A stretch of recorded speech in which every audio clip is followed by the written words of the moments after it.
Very high tech.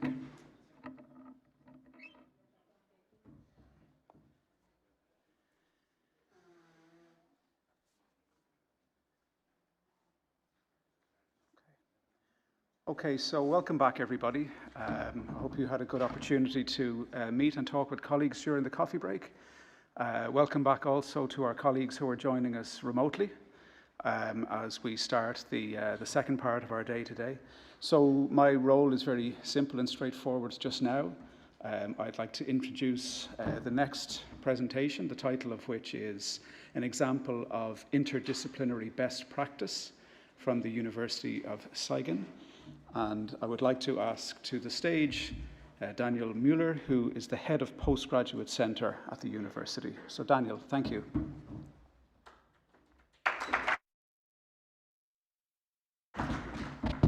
Yeah, many thanks. Obviously, if you're going to invite a German, you know what you're going to get. Lots of slides, even more bullet points, and for every bullet point, 2 footnotes. And if that weren't bad enough, at the end of it, a written examination in order to qualify for the lunch. That's what you get. Michele invited me as a German, so can't be helped. But in earnest, please fasten your seatbelts. 20 fast-paced minutes from Germany. Some of Germany's universities go back to the Middle Ages. However, Siegen is not one of them.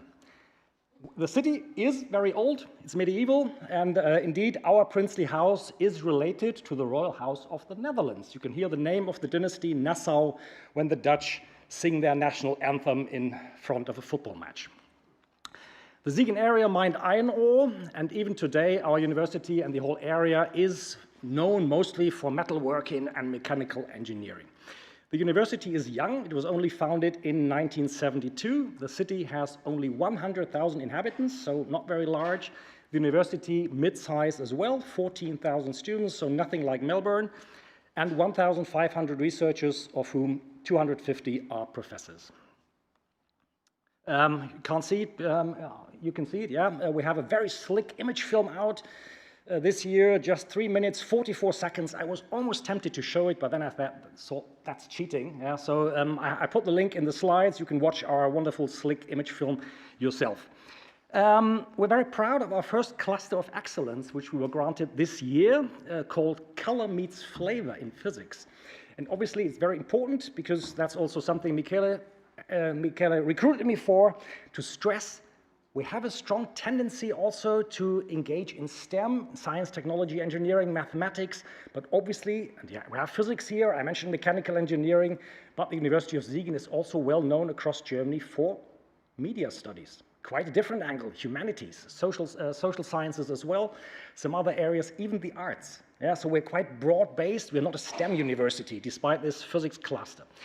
We're also very proud of Ziggy, our mascot, a plushie of a European bison. I planted a few in the audience to clap in the right places when I make a joke, and the others don't realize that I made a joke. So the prototype is being handed around so that you can see Siegen is engaged in the, Jane said, the cuteness factor. Yeah, that's us. That's us. So that's actually representative of a bison herd which was reintroduced close to Siegen in 2010, not quite on the scale of the bison herds in Poland.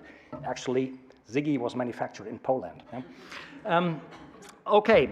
As the lead organization regarding HRS4, HR Excellence in Research at our university, just briefly on my own postgraduate center, the HYT, we're supporting researchers from R1 to R3. Basically, we're providing transversal and methodological skills workshops. We're also helping on a more individual level with counseling and coaching. We're a member of the German network of postgraduate centers called UniWind. We're a member of the European University Association's Council for Doctoral Education. We're an active member of the working group, HR Excellence in Research, of the German University Rectors Conference. They are trying to encourage German uptake of the award. I'm not telling a secret, Michele. German uptake is kind of slow and low, so the Rectors Conference is trying to encourage it, and we are trying to help as an early adopter. We're cooperating also with the Eurexis Bridget organization in Bonn. Indeed, 2 weeks ago, we were there for the second time in 3 years as a practice example. Other than us, the HR department, of course, is leading on the R force. We are not responsible for the R force, so we are working closely, and I'm giving a shout out to Benjamin Schwarzer, Klaus Langenstein, and Dominik Lengerling, who are doing most of the work regarding the R force. Just that's different heads. My responsibility ends with R3, more or less, but working closely with them. The wider internationalization strategy of Siegen. One slide, we have another few shout-outs. Katharina Sommer leads the international office. Nina Fenn, I'm coming back to her, leads the Welcome Center. Very active with all these bullet points that were in the last Slido, helping, integrating family members. Yeah, researchers come with a family, with a partner, all these issues to a small place like Siegen. How can you actually integrate those? That's Nina. I'm giving a shout out to Peter Stolp of the research service responsible for all the Horizon projects. And he was instrumental in getting us our one and only so far co-fund project, a fellowship program called STAR, which we were awarded in 2020. Together, Nina, Peter, and me organized the Research in Europe event for all of Germany in Siegen, actually, at 2022. We're quite proud of that. We have some focused partnerships internationally. We have the Athena University Alliance. And one highlight I wanted to outline, we have an event called the Unofficial Insider's Guide to the German Academic System. I could have called it Introduction to the German Academic System, but I thought this captures the spirit more. This is an event where we really try to tell, Nina and me, we're trying to tell all the dirty secrets and all the tacit and implicit knowledge, which even the Germans don't know about, how to advance your career in the various disciplines. Yeah, so it's quite different in physics. It's even different from in experimental physics versus theoretical physics. It's different in the engineering fields, in the humanities, which are still very German-speaking, very national-oriented, social sciences as well. And we're telling all these things. Obviously, that's kind of a secret session. So if anybody comes up to me afterwards and challenges me about things I might have said at that event, I always deny everything. Advantages of HRS4R, very briefly, of the HR Excellence in Research Award. Very briefly, I'm not going to read those slides. Advantage number one, already mentioned, I think also by Jane, by the ladies from Repsol, Alexandra and Laura. Of course, it's useful for research funding to the charter and code. Now the charter are in the model grant agreement, so obviously it can't hurt if you have this. Yeah, so money, yeah, that might be a selling point if you want to convince people to actually go for the award. Money, yeah, true. Second thing, marketing, also true. Reputation, employer branding, visibility. Obviously, less immediately bankable than the model grant agreement dollars, yeah, but still, that's also something people can understand. The award is a useful signal of orientation and focus towards research, as distinct from other worthy goals like teaching and third mission and whatever. And it's also useful as a signal, sort of stuck, going back, going forward. Yes, and a useful signal of internationalization. And especially, of course, for a regional mid-sized university like Siegen, we're not Melbourne, we're not even Sydney. So the dual signal of always seeming focused on internationalization, on research, has always seemed very important to us. We're not a regional university of applied science, we are a university open to international research. But the main advantage, as I see it, perhaps the greatest advantage, and I'm relaying a consensus, I'm still calling it the HRS4 manager mostly, but I'm of course now supposed to say HR excellence admin. All the HRS4 aficionados I have ever known agree with me on this. You as a person, you as an institution, get to know your own university and its various offerings better, including where you stand. Are you best practice in this area? Are you good practice?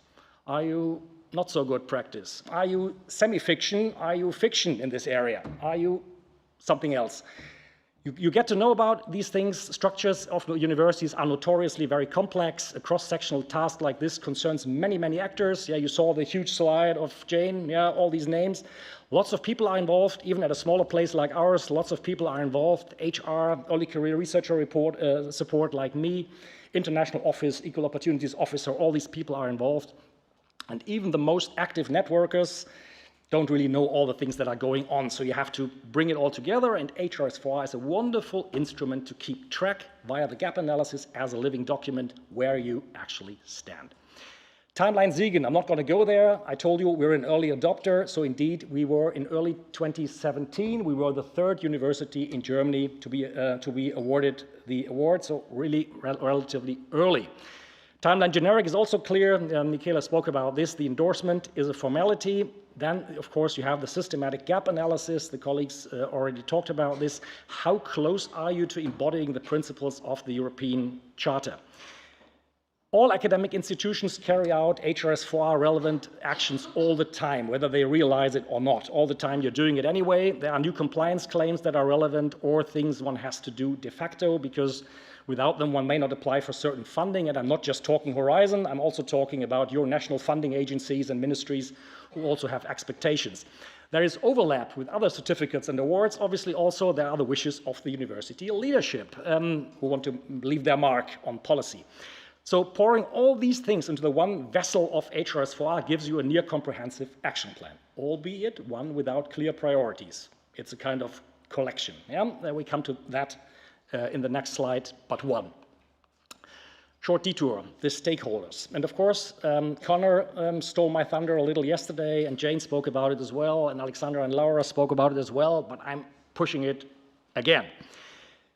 The European Union wants a bottom-up approach. They want the researchers, the actual input from the researcher, and that will always be a struggle. How do you get the actual rank-and-file researchers to actually contribute to the whole process, especially in an interdisciplinary, multivariate way? You have the stakeholder groups. We talked about this already as well. R1, R2, R3, R4. Also important that everybody feels their separate needs as an advanced postdoc or as a beginning doctoral researcher. They all feel sort of covered by the whole process. And the natural first thing already mentioned, again by Jane, who's doing lots of surveys. We're smaller, we're not doing lots, but we're doing surveys. So the natural thing is to do surveys. Everybody has the chance anonymously to pitch in and say, this is my opinion, I'm answering these questions. But surveys already have issues. You have survey fatigue, you have a certain bias. Some people are more likely than others to fill out surveys. Some people use surveys also to voice criticism, to vent anger at things which are totally unrelated to the survey. And surveys have issues. Surveys are very good, useful, first start, tick the box. Then you go deeper into stakeholder engagement. You do interviews, you do focus groups, you collect people together for stakeholder working groups or committees, you recruit people. You have various issues like continuity, you have lots of fluctuation. Yeah, the doctoral candidates are going to finish their PhD, hopefully, at some point, and so on and so on. Funding is drying up. But I want to focus on 3 issues in stakeholder engagement beyond surveys. Again, some of those have already been mentioned, but I want to highlight them even more, put maybe the needle in a little bit. If you're engaging the stakeholders. 3 bullet points related, but in my mind, a little separate. HR bubble 1 and the dirty secret of researchers. We had this before. We're living in a bubble, in a sense. We are talking about DORA and Quora and silver and gold and diamond open access and how narrative CVs are going not to supersede, but to augment and supplement the quantitative metrics of the HNF. The researchers couldn't care less. The researchers are not really involved in this. I'm not, Connor, for example, Fulvio, they don't necessarily know these terms. They are dimly aware something is going on, but the dirty secret, I mean in this bullet point, is the actual researchers mostly just want to go in the lab and do research. They are not really, that's our meta level. We think we are talking about it all the time. Everybody should be talking about it all the time. It's simply not true. That leads related. Connor said it in one word. As a German, I'm going to use many more words to say what he yesterday said with the one word bureaucrat. The HR bubble 2 and anti-HR resentment. Actually, when I designed this slide at the beginning, I had me in a German battle tank, Leopard 2 30 years ago, but then I declined using the picture, maybe because of the spaghetti western mustache I was wearing at the time.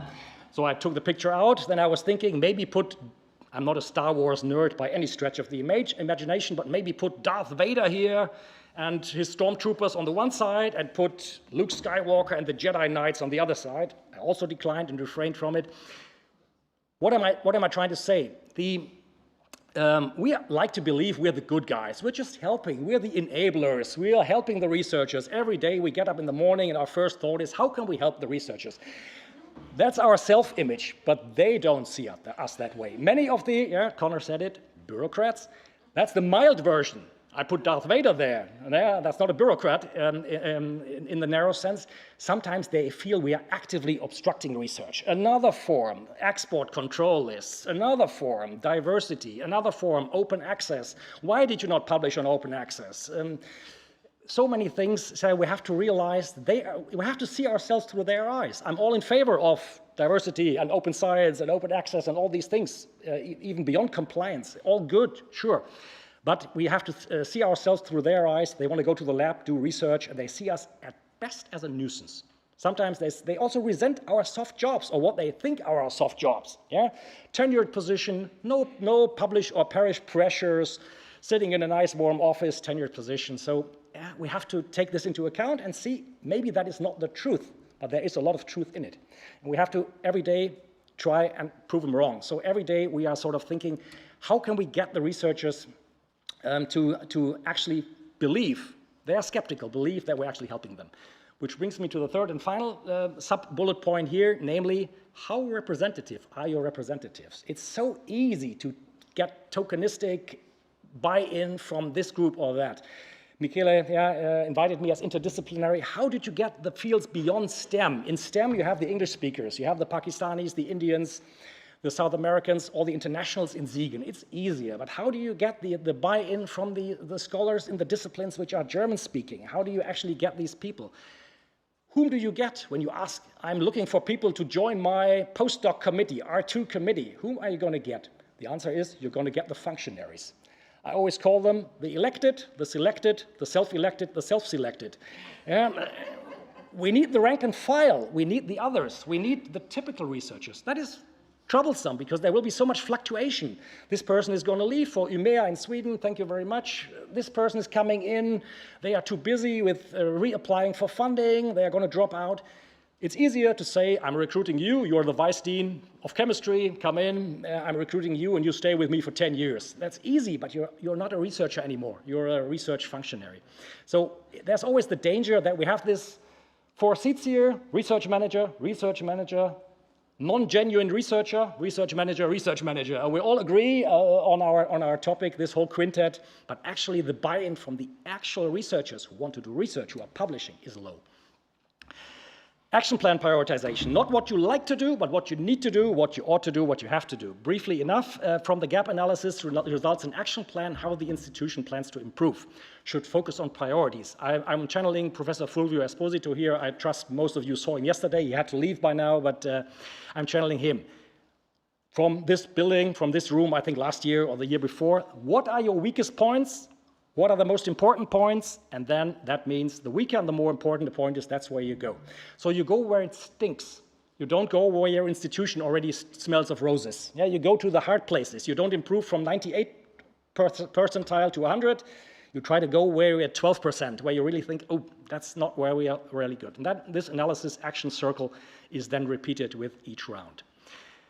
At an earlier iteration of this event, Fulvio also insisted that a good action plan should not be satisfied with detailing process. It should instead focus on outcomes.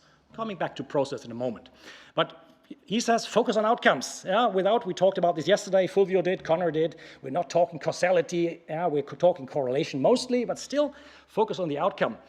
On results, in football speak, not on expected goals, but focus on the real goals scored, like in this case against West Germany in 1982. Yeah, focus on the real goals. So our priority number 1 in Siegen has always been open, transparent, and merit-based recruitment of researchers, OTMR. We love the Horizon funding. What is better than money? Yeah? Money is beautiful, but in the end, if the European Union is about anything in this context, then it is about freedom of movement of researchers. So that, for us, was always clear. That must be European Union priority. It must also be our priority. If we want the award, if the award means anything to us, it's about OTMR. Mostly. Not only, but mostly. So yes, go for some results regarding OTMR. Our OTMR policy is, we like to think, correlation, not causality, bearing fruit. The recruitment of international professors, for example, shows an unmistakable upward tendency. Yeah, I brought this slide along. I said, you don't need to read it, I'll explain it. We were in Bonn 2 weeks ago, and Nina Fenn, the head of our Welcome Center, gave me this bar chart, just explaining the last one. You see here the number 6, on the left-hand side. This doesn't mean Siegen has 6 international professors. We have more than 20. It means we recruited 6 in 25 alone. So that's the number of annual additional recruitments. What does the orange and the blue mean? It's not gender, it's wider and narrower definitions of internationalization. I'm going to 2023. You see one blue and one orange recruitment. The blue lady is Anna McConnell, PhD in organic chemistry from Oxford University, New Zealand citizen. Aha, international recruitment. But we poached her from Kiel, which is in Germany. So international only in the wider sense, because she was already in Germany. Whereas the orange gentleman is Lawrence Wild, composition theory, musicology professor. You see our range. A composer, a music theorist, and we got him straight from Princeton, New Jersey. Straight. Yeah, he never been to Germany before even. Yeah, so we hired him straight from Princeton. So that would be an international hire in the narrow definition. So we like to think, look at the trajectory. It's not causality we cannot prove because of our wonderful OTMR policies and our greater visibility through your access and all these things. We recruited these internationals, but still, what's not to like? Yeah, the curve is surely going upwards. Incidentally, Michele, the Italians do form the largest group which we recruited. We now almost have a whole squadra azzurra. Look at my wonderful, I asked ChatGPT, give me the lineup. So I could give a shout out to Mario Meliado and Paolo Reggiani, Mario Aggio, Marcus Cristinciani, Giuseppe Strina, Giovanni Cerchiari. We have a beautiful lineup of Italians, but we also have other European Union full professors, and 20 years ago we didn't have anybody. Yeah? Incidentally, we have one British professor, but I had only 11 slots, so I said Brexit means Brexit, and I benched him. Yeah? So we have these 11 people here. I think that's a good picture, a nice picture, where Siegen has come as a regional university after sort of implementing this for a couple of years. Obviously, pour some water into the wine. We talked about this repeatedly. HR policies cannot claim credit for this wonderful starting lineup of European Union professors, nor could we take the blame if occasionally an international recruitment falls flat. Yeah? The people have their decisions to make for professional and private reasons, and HR can only do so much. OTMR policies can only do so much. So at some point, you have to go for expected goals, and if then suddenly this ball is fished out of the top corner by Dino Zoff, then so be it, then you can't really help it. Yeah? It sometimes happens. You did everything right, the ball should have gone in, but Zoff kept it out, and the game ended 0-0. Okay, one slide on process on OTMR. I'm almost getting to the end. One final slide on OTMR process. All our applications have been via portal since 2022. So no email applications, no snail mail applications. Could take a while to Siegen. Everything is online, transparent to the applicant. The applicant can always see, they can log in and they can see where am I in this process. They don't see the competition, obviously, for data protection reasons, but they see themselves, where am I? Adverts are standardized. Your access is, of course, the gold standard for international advertising, and we have asked the Euraccess bridgehead organization to convey our wishes to Brussels that we wanted an interface for the much-used German HR software SuccessFactors, part of SAP, much used in German universities, and they immediately, within a few days, they have programmed a small interface so you can integrate SuccessFactors with Euraccess. And indeed, we have since then, I think the list is now 12 or 13 universities who came to us to be introduced to this interface, because it's very nice. You are in SuccessFactors anyway, and you just press a few buttons and tick a box, and then your advert goes on Euraccess. Yeah? So it's really nice. 2 more slides, I think. Priority number 2 for us is tenure track. That also was mentioned yesterday, tenure track as an issue. And indeed, Germany has no tenure track tradition whatsoever. Yeah, Germany does have a tradition of Habilitation, which is a very, very cumbersome process of a second advanced dissertation. So you don't, in Germany, just like in Russia, you don't have to write 1 dissertation if you want to become a professor, but 2. Yeah, so it takes a long time. The government at some point realized this. This is a disadvantage for international researchers. Yeah, if you're going to have a second internationally hard to understand system, yeah, that really deters people from applying to your university. So the federal government started to push tenure track. Yeah, they realized that in Germany, you become a permanent professor on average at age 42.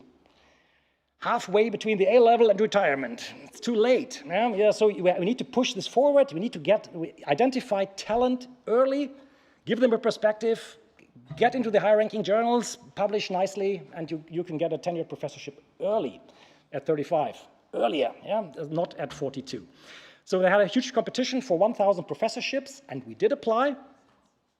We applied for 13 of those professorships, and indeed we got all 13. We were quite happy, although it was also almost more than we could chew. We are just mid-size, so we had to switch lots of appointments to tenure track because we needed to fill these positions. I should know, because as a punishment for writing the proposal, I'm still the project head. Yeah. So it's very, very nice for us. We now have 25 R3 researchers. 13 of these are funded through this program by the federal government. And indeed, we set up a major program for these R3s called Jump Squared, junior academics underway to a merit-based permanent professorship with the universities of Wuppertal and Paderborn, who are our neighbors, and the UA 11+. That's totally interdisciplinary. We are focused slightly away from STEM even, get other fields to be involved. And indeed, I mentioned Anna McConnell from New Zealand and Lawrence Wild from the United States. I'm here shouting out another name, Shadan Saderian from Iran, in human-computer interaction. So we got 7 women and 6 men, and we got lots of these 3 internationals as well. So this helped us also with broadening both the disciplinary approach and broadening the diversity of our professorial class, so to speak. One more thing on tenure track, it would be beautiful to have a tenure track category in your access, because if you're an American and you're pushing 42, let's say you're pushing 32, and you think, I'm not interested in term-limited positions in Germany, I want a tenured professorship or maybe tenure track. It would be good if they could tick the box and find us immediately, and not, because technically, currently, tenure track is listed as temporary, term-limited.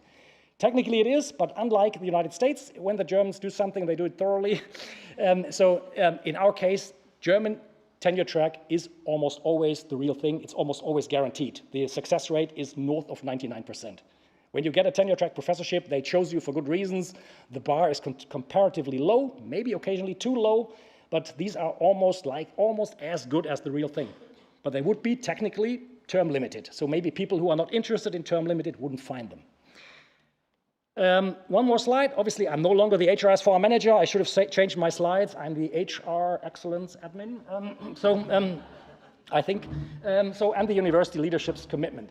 Obviously, HRS4 needs a person, the manager, the admin, who loves to do HRS4. I can't deny, I love it. So it helps if they're also comfortable with English. They don't need to be perfect, but they need to be comfortable with it. Otherwise, they will struggle. Yeah? If they don't like to speak it or to write it, they will struggle. It helps if this person also identifies with the university, with European ideals, with academic ideals. Yeah? It helps if the person supports this and doesn't think, well, that's my job, okay. So if the person really is behind it, that also helps. Also needed is a firm commitment of the respective university leadership. I can say we had this from the beginning. Yeah? The university, the rector, we had a change of rector, both rectors. I have 2 changes of boss, all my 3 bosses. Always fully behind it. That's also important. Yeah? I'm just a team leader. Yeah? You cannot push it on the subaltern level. You need the buy-in of the researchers. We spoke about this, but you also need the buy-in from the rectorate, from the university leadership. If both are available, this mildly enthusiastic admin manager and the commitment of the university leadership, then the costs and complexities of the process can be handled easily. I would make the disclaimer, obviously we are just mid-size. We are not a huge tanker of a Melbourne-sized Krakow, Madrid, Barcelona university. We are mid-size, 14,000 students. It's probably easier. We have the short routes within the university. Yeah, and with that, I close and say many thanks. Merci beaucoup, bedankt allemaal, mille grazie, vielen Dank. I should also say muchas gracias because so many Spaniards are here.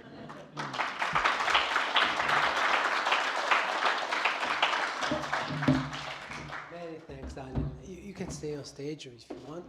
Now thank you so much for indulging me on interdisciplinarity. It's something that we actually seldom discuss in this context, in this format, and actually we should discuss it more and more.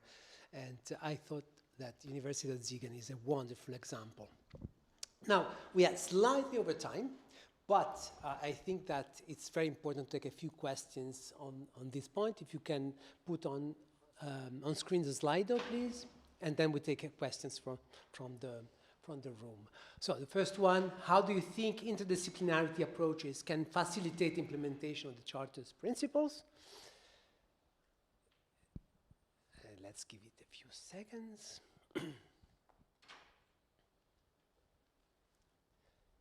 Improved communication, increased collaboration, better problem solving, or improved,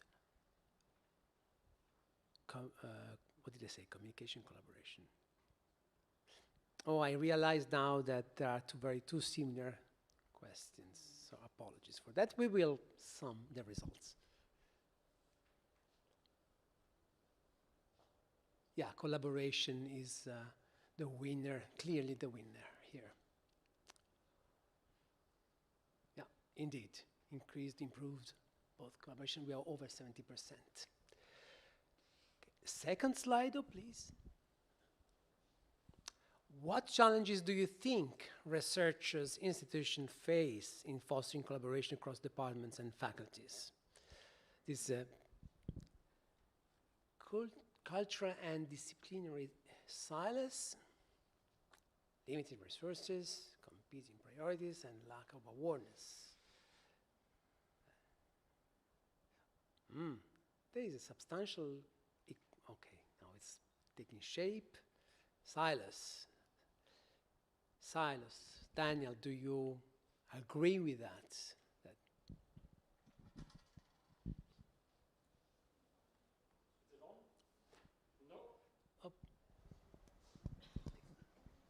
Try again. Yeah, that sounds better.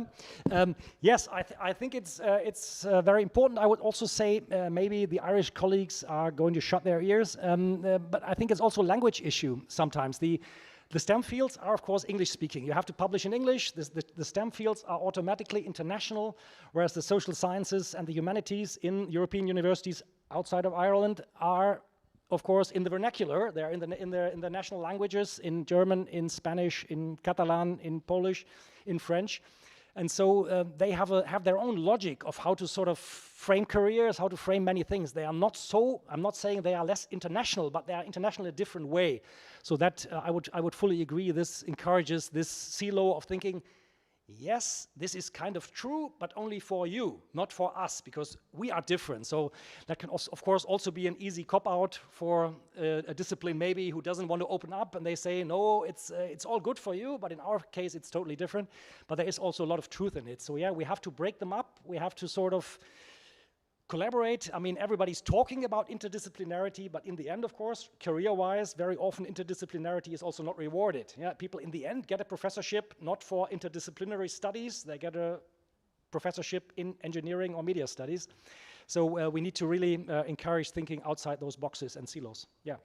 Thank you. From online, they remind me that you forgot arigatou gozaimasu in your thank slide.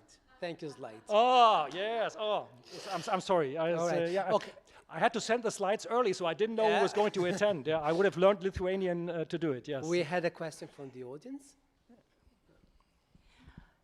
Muriel Musée from the University of Strasbourg. So I thank you for your very nice presentation. And I just wanted to come back for this bottom-up, because we tried at Strasbourg to engage the scientific community. We tried very hard. We organized meetings. Nobody came. Almost nobody came. We proposed a survey, and the department told me that I should not put more than 20 questions, because if it was too long, then the community will not answer. And that was very frustrating. So at the end, I did interviews, as you say, but was just it's not so easy. So I just wanted to tell this. Yeah, it's, I want to come back to that. Obviously, as a German, I would say, and you are in Strasbourg, so you should know better than us. The key thing with the meetings is the catering, of course. So have a very rich 5-course meal, and some people will come. No, but I'm joking. Obviously, if you are perfectly in line with what I said. I'm full agreement. It's very, very difficult. You have to try. Yeah? You cannot just put out a call. Please come join the HRS4 working group on R2 researchers, people are not going to know what this is all about. Yeah, maybe a Star Wars fan is going to come in and say, I'm going to be R2 or something. Yeah, that doesn't really work. You have to really get down to it. Start with the survey with few questions. I think the advice you got was, in a sense, correct, because if the survey is long, few people will fill it out. It is a struggle, and it's certainly worth the effort, because without it, it will become a top-down project of HR people like us, and then it will the Darth Vader impression will be even stronger. Yeah, that it's the other side who is imposing this on the researchers. So you need to engage them and ask, what are your priorities? Thank you. Well, I know that you are longing for the lunch break. But let's take one question from the colleagues online. How do you communicate the HRS4R activities within the university? And I may also add, how do you convey the communication across all disciplines and departments? Yeah, I mean, you have to talk to you have to use, I was speaking a little derisively maybe about the functionaries. You need the functionaries. You have the elected bodies. You have the university senate. You have the faculty council. You have the institute council. You have to go there and tell them, the functionaries, so to speak, the committees, the officials. But at some point also you need the university media. We have a newspaper. We have a website. We have a very comprehensive mailing list. Just in the morning, I sent our Christmas greetings mailing list to 2,500 something people, yeah, all our PhDs and postdocs and professors, so together 2,500. You can also use this for HR excellence in research. Tell them about it, try to engage them, make it peppy, yeah, make it not a compliance issue, don't make it a bureaucracy issue, make it a nice thing, yeah, don't make it an HR issue. Yeah, I'm sorry for all the hardcore HR people here. Don't make it sound like HR. It is HR, but don't make it sound like it. Make it sound relevant. Make it sound the te fabula narratur. This story is about you. We are helping you. Yeah, make it real, and then provide some good catering, and then maybe. Yeah. Are there any other questions in the room? Yes, one there. Thank you so much for the really nice presentation that I completely agree. Actually, I'm Mariana Emadi from Université Paris-Cité, and I have one question regarding tenure track position. You mentioned that in Germany that you have habilitation is mandatory. So what's about the tenure track when you hire them? They have to also to do this habilitation or not? That is part of my unofficial insider's guide to the German academic system, so I'm not allowed to talk about it while being streamed. I'm joking. So yeah, I'm going to tell you. The habilitation is not really mandatory, because in 2006 the government first introduced junior professorships, so-called, without tenure track at the time. So that was kind of, very often it turned out those were dead-end positions. They chose any postdoc, put them there, say you're now a junior professor, and after 6 years they had to leave. Very little perspective. It wasn't a real success. So they then introduced junior professorship with tenure track. And in theory, both these systems, the older junior professorship without tenure track, and now the new one, 10 years, 8 years, with tenure track, they are both complementary to habilitation. So the people are not expected to do habilitation. It's not mandatory, so they are now no longer expected to do it. Either become a junior professor or do tenure track, or do habilitation. But the legal scholars, juridical faculty say, oh, you can do habilitation on your junior professor. So de facto, in this one field, legal studies, they are still insisting on habilitation. They are very conservative, and they insist you can do it both. Yeah? But generally, it is complementary, and our 13 current junior professors in the program, and the other 12, so we have 25 in total, I think hardly, maybe not a single one of them is doing or has done habilitation. It's really complementary. Thank you. Thank you very much. Thanks. And now, great. Thank you. And now, I may have my screen back. Take one more. So, okay. The last presentation for the morning is with us for HR Excellence at CERN, aligned with the European values. I call Anke Roas on stage, Risk Manager and HR Excellence in Research. We have the pointer here.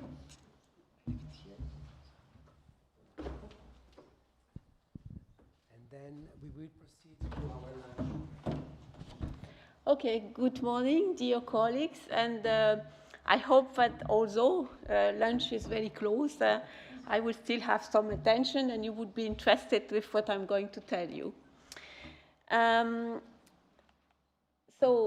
Thank you very much, first, to have invited CERN to present how the organization aligns its action plan with the HR excellence values. So I will go first with a short presentation of CERN. I will also explain the objective of our organization and what are the benefits of HR excellence in research for a CERN researcher. I will then explain a little bit about the implementation process we followed. And finally, I will say a few words on our next steps, which is the award renewal. Let's talk about CERN. What is CERN? CERN is the largest laboratory for particle physics in the world. It was founded in 1954 with 12 European member states, which unites scientists from nations which were recently at war. And the mission of CERN is mainly structured around 4 pillars. The first pillar is related, of course, to research. It is to perform world-class research in experimental and theoretical particle physics, and, of course, to provide complex of facilities for the researchers to do their research. Second pillar, which is important and which was at the foundation of the organization, is collaboration. Collaboration means to unite people from all over the world in the common goal of advancing the frontier of human knowledge. Then, to do this kind of research, having good technology and innovation are crucial. I will come back on this later. And eventually, education and training is also a mission of CERN, of all of us working at CERN. It means to train future physicists and engineers, also to promote career in science and engineering, and to foster citizens' engagement in particle physics and fundamental research. So maybe you are wondering what the researchers are searching at CERN. So it's a little bit difficult to explain, but I will try. So they study the elementary particles, the elementary part of the matter, and the force that controls their behavior. I'm sure that you know that all of us, we are composed of cells, and cells are composed of atoms, and one atom is composed of electron and neutron. So an electron is an elementary particle because it cannot be divided in other particles. Now a proton, the nucleus, is not an elementary particle, although when I was a kid, this is what I learned at school, but some time ago. And so the proton is composed of what we call quarks, and this is exactly what the researchers are looking for, what they are searching, what they are studying at CERN. I think that it is also important to provide you some ideas related to the size of those particles. Probably you know something, even if it is not so easy to imagine and to see what it is, but the size of a hair is about 100 micrometer. It means 110⁻⁶ meter. And the size of a quark is about 10⁻18 meter. So you can see a little bit the order of size. So this is important to understand the size of what the researchers are observing, because it will dimension the size of the facilities. The smaller cities, the most energy you need to work with those particles, and it means the biggest facilities you need to develop. So now, as I said before, one of the pillars of the 4 pillars is also technology and innovation. So we need to develop these facilities, we need especially 3 key technologies. First is accelerators. So accelerators at CERN is a succession of machines that accelerate the particles.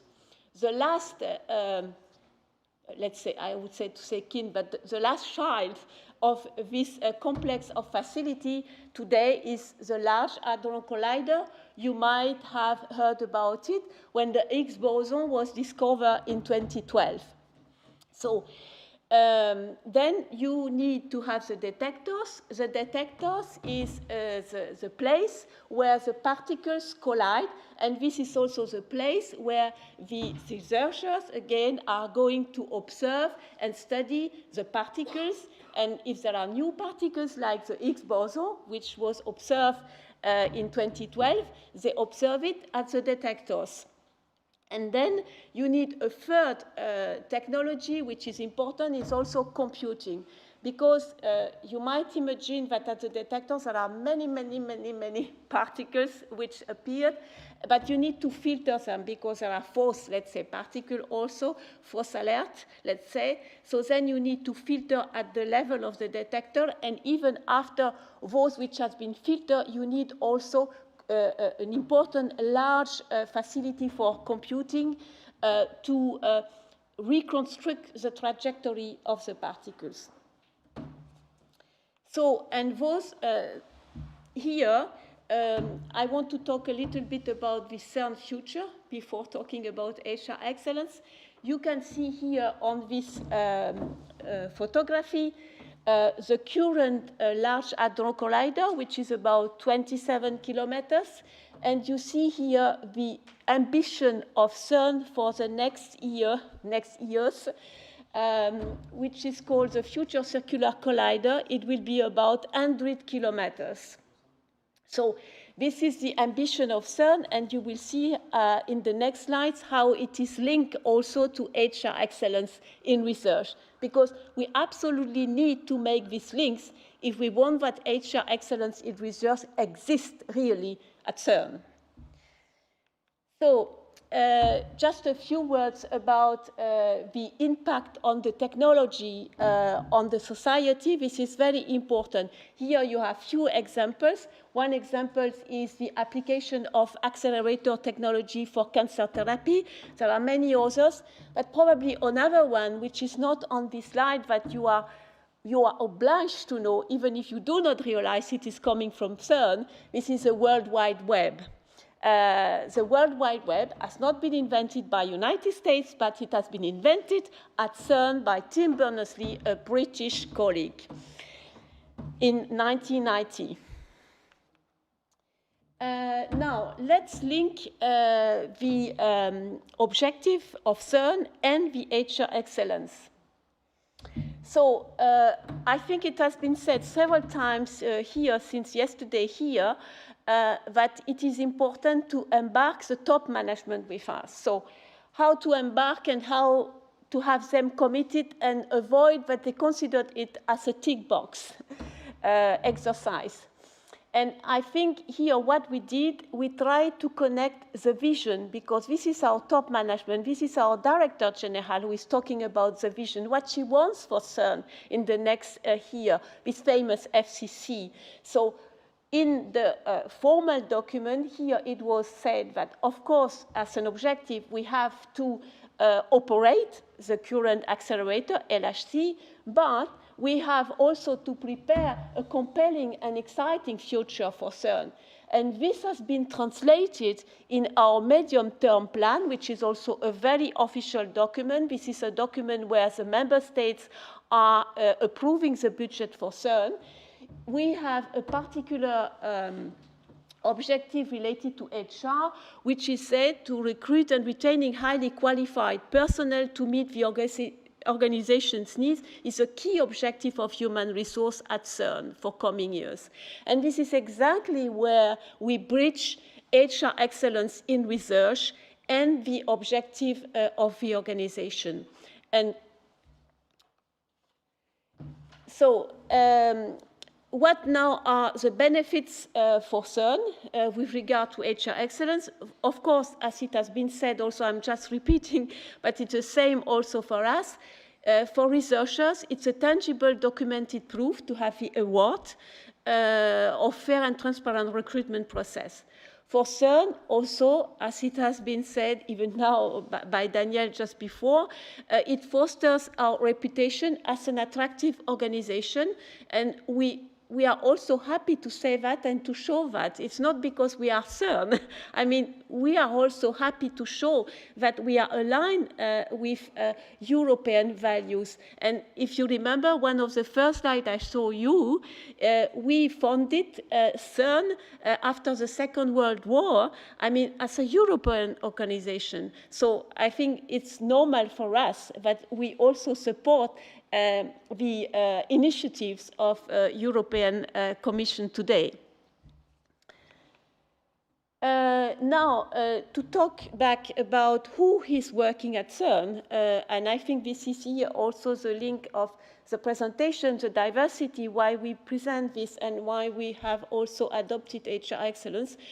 The laboratory attracts more than 16,000 researchers coming from all over the world.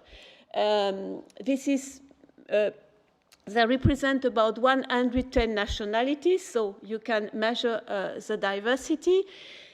In terms of organization, maybe what is a little bit and slightly different from university or from industry is that we gather different type of contracts at CERN. So we have the employees, so I am an employee of CERN, for example. It means that my employer is directly CERN. So we are about 2,700 people like that. But then we have a huge part, the user part of researchers at CERN are what we call the users. So those users are people, are researchers who come at CERN to do their research.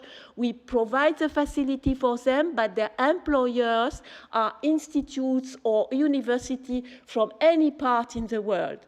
And this is, so those people have a contract for with CERN for some, let's say, stipends, this kind of things, but CERN is not their employer. So this is a little bit complicated sometimes for people to understand when you join CERN. But and also for HR Excellence, sometimes it's not so easy. We were wondering, are they in the scope of HR Excellence? Yes, no, and so on. So that's why probably most of those users know HR Excellence also out of CERN, because they are from another university or institutes where HR Excellence in research also exists. And just a last word with figures, the budget, the annual budget of CERN is 1,200,000,000 Swiss francs. And those famous users, those researchers who work at CERN, they stay for doing their PhD or their postdoc, and afterwards they leave. And here you have a statistics slice which show where they go. So 45% go to industry. We have this presentation from the colleague from Repsol. Some 36 are going to academia, and the others in governments or in other fields. So now let's come to the core of the presentation. It is how we implement this process. So here I try to put the key success factor for this implementation. It's similar to all the messages have been said, but maybe in a different manner. So the first bullet is certainly the essential of all the bullets. The researchers are the engine of the project. It means that it's not an HR project. And myself, as this project leader, I really put lots of emphasis on that. I mean, it should not be an HR project. So HR is only, I would say, coordinating, and this is the researcher who are trying to lead, and I push a maximum for them to lead this project. I think it is the only way to have them to be committed and not only have few pieces of people know about HR Excellence. Then they will be the ambassador of the spirit of the concept. Of course, then we need also to integrate the CERN human resource strategy with the HR excellence principles. This is something we did. You will see, if you have a look afterwards at the presentation, I put in the backup slide a mapping between the HR resource strategy and the HR principles. And of course, we need to link, this is what I showed to you before, the CERN vision with HR excellence and CERN HR engagement and action plan, of course. Oops.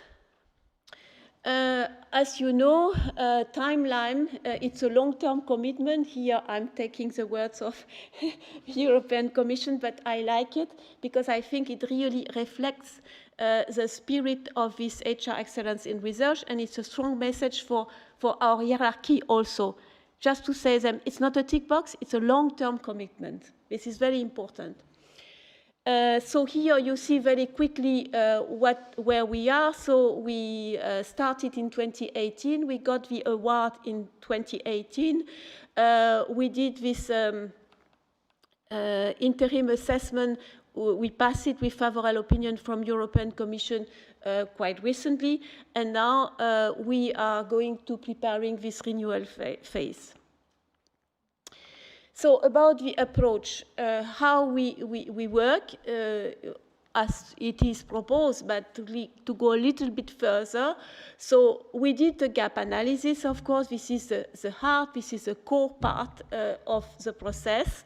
And to do this gap analysis, we just confront this charter and code, at the time it was that, with all our documents. So first, the staff rules and regulations, the different administrative circular that we have, and different instructions. But this was a first gap analysis, let's say theoretical, with documents and so on, mainly led at that time by HR people. But of course, as you can imagine, what is written is not enough. You have to see also in the field how the procedures are really implemented. And for that, we need to discuss now formally with people. We did it through survey, as it has been said, and with focus group. I joined the colleagues who mentioned that survey is not so easy. For us, it was the same. We consider it's better to discuss with people, to interview them, and to have workshops to better reach them than only through survey. So then, based on that, the award was granted in 2018. We have an action plan as it is in the process, and so on. And here, I insist, the HR department is coordinating with the full support of the research community. So in 2023, this is when I took over this project lead. Before it was somebody else. And here in 2023, before starting this intermediate report, intermediate assessment, we have decided already to start reinforcing the involvement of the researcher. And this is where we decided on this organization, as you can see here on the slide. So there is a HR Excellence Advisory Team. I am the chair. There is a secretary to help me. And then the majority of the colleagues who are sitting in this team are only researchers, And there is an ex officio colleague who is working in the EU team at CERN, which is, of course, important for us. And here on this slide, you can see that this team is reporting to a committee we call EU Steering Committee at CERN. It was already existing. And what is important for you to understand that the composition of this EU Steering Committee is the CERN Directorate ++, which means we have the CERN DG always sitting in those meetings. There are 4 per year. The DG plus the directors plus what we call the department head. So it means that they are obliged, let's say, to be aware of the follow-up and what we do and so on. And this is where also they say yes or no to what we propose to do, of course. So with this famous advisory team, when we work on the intermediate report, we did different actions. We had actions compared to 2018. And we considered that one aspect which was very important was communication, because we realized, we were aware that many people and many researchers at CERN were not aware about this HR excellence. So we say it should change, otherwise it will never work.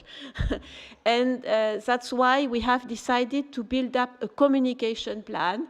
And in this communication plan, the first work that we did, we identified the different audiences that we have to have a targeted message for the different audiences. So if you are interested, I am happy to share this communication plan. And one of the actions from this communication plan was to develop a leaflet. So this is here the leaflet, some ideas of the leaflet. Again, at the end, on the backup slides of this presentation, you will find the full leaflet as it is. It is also available on our HR website, which is public for you if you want to have. So when I saw the new document, the new guideline, which has been developed by European Commission, I was very happy. Maybe if I would have it before, it would help me, but okay, it is like that. So it's very similar. So the next step, for CERN, the next steps is the award renewal. So again, for the second time, we are going to reinforce the involvement of the research community. Because for the moment, we have in this advisory team about 4 or 5 people from 4 or 5 researchers, but of course it's not enough to play as ambassador across the organization. So that's why we have decided that we will have two layers of researchers community working on this project. There will be a focus group where here we are going to ask to volunteer to take part in focus group. They will, when we will have finished the gap analysis, we are going to submit them the result, and we will ask them, do you think it's okay, correct, yes, no, through interview, focus group, and so on. And probably we will discuss with them only 2 or 3 times. And we expect that it would be quite diverse, a big group, and so on. But then the second layer we are going to add to the advisory team is the research panels. We have decided to build up 2 research panels, one from junior research panel and senior research panel. And those people, they will go beyond, they will do more than the focus group, because they are going to review all the documents which are going to be produced and developed by the advisory team. So for us, it will be a sort of guarantee that the result that we will produce will be more reliable and will reflect more the researchers' demand in a certain sense, because here it's not written, but we plan that each panel would be composed about 8 researchers. So on total, there would be 8 plus 8 researchers also involved, and normally they should, as it is written here, represent the different departments where researchers is done at CERN, because research is not, although it could be odd for you, but we do not research everywhere at CERN. There are also some more administrative position, legal position, or applied research. So we select really 3 departments where basic research is really developed to be part of this panel. So I think I finish here. As I said, there are some backup slides. You could have a look also on them if you want after the presentation, and you can contact me anytime. I'm available. Thank you. Anna, thank you so much. That was so interesting to hear about your work at CERN. And it was also very interesting to compare and contrast with Daniel's experience, 2 very, very different institutions, but so many similarities in, for example, ensuring that researchers are included at all stages. So thanks very much for that. We don't have time, unfortunately, for questions for Anna. Of course, you can have conversations over the lunch break. We're going to finish with just one word cloud through the Slido. So if you can bring up that QR code for colleagues in the room and for colleagues who are joining us remotely. How important do you think European... Oh, that's not the correct one, no? It started. How important do you think European values are in driving excellence in research and supporting international collaboration? And 5 being the highest. And that's almost definitive.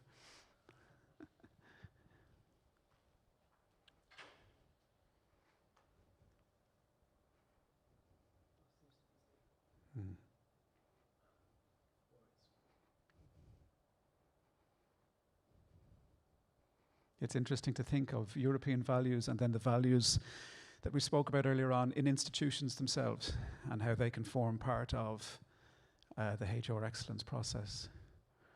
Okay. The picture is looking less positive the longer I stay here, so I really liked 100% at the beginning. Yeah, the majority.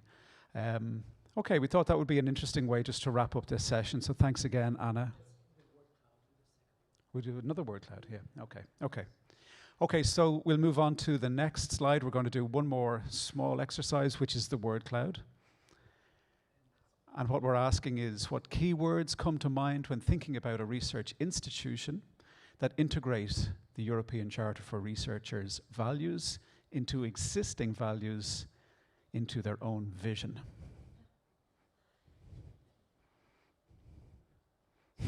Modernity.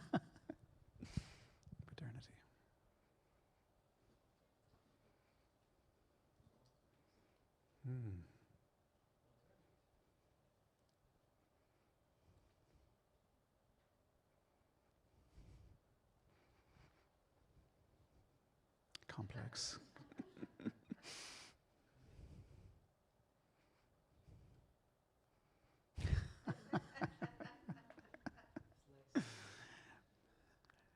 There's one person who only has emojis on their phone, yeah. But we welcome the contribution. Some really nice thoughts there, and that is, again, a nice way to wrap up. So the schedule has slipped just a little bit from us, but we are going to break for lunch now, and rather than regroup in the room here at 2 p.m., we'll meet again at 2:15. So enjoy your lunch, and we look forward to working with you afterwards.